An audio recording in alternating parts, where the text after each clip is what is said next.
Parfois, on n'a pas le choix que de recroiser notre ex-évitant ou évitante parce qu'on a le même travail, parce qu'on a le même groupe d'amis, parce qu'on fait des activités communes, parce que c'est notre voisin ou peu importe quoi.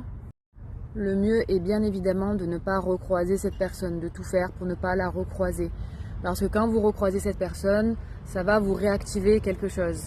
Dans le sens où même si vous avez l'impression que vous êtes détaché et que ça va mieux et que vous êtes complètement OK avec le fait de croiser cette personne, votre cerveau va repenser directement, c'est assez automatique, va vous replonger directement dans cette histoire. Donc, dans des regrets, des souvenirs, il suffit d'un regard, il suffit d'une odeur, il suffit d'un comportement de la personne évitante pour vous remettre dans des projections et des questionnements qui tournent en boucle dans votre tête. Ça peut rallumer une petite nostalgie, vous remettre un peu dans une sorte de rechute, même si vous ne replongez pas complètement, mais ça peut vous refaire vous questionner inutilement.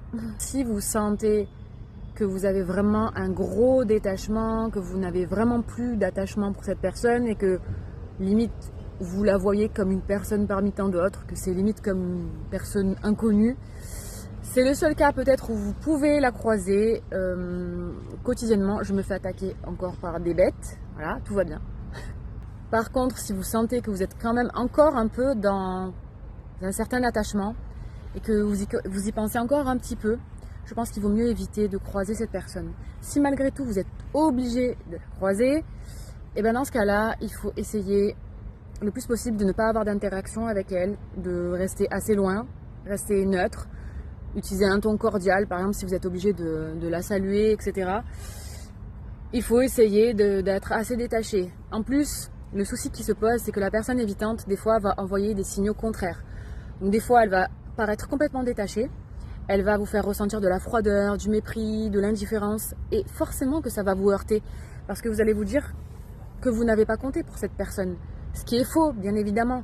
Mais l'évitant, ayant toujours sa carapace et sa protection, va vous faire ressentir ça. Et c'est très dur à vivre, c'est très très dur à vivre, et ça va vous réactiver justement. Autre chose, parfois vous êtes quand même assez détaché, mais la personne évitante, elle, quand elle vous revoit, c'est pareil, ça va lui réactiver des choses, et elle va peut-être envoyer un petit signal, soit elle va venir vous parler directement, ou elle va vous sourire, elle va vous dire quelque chose, ou elle va dire quelque chose à quelqu'un que vous connaissez, et directement vous allez vous poser des questions, vous allez vous remettre dans un état de questionnement. Vous allez être encore en mode machine à laver dans votre cerveau, et vous allez vous dire mais pourquoi il ou elle fait ça? Est-ce que... Enfin voilà, plein de questions inutiles, vraiment inutiles, parce que l'évitante est le professionnel ou la professionnelle, j'ai plein de fourmis partout, tout va bien.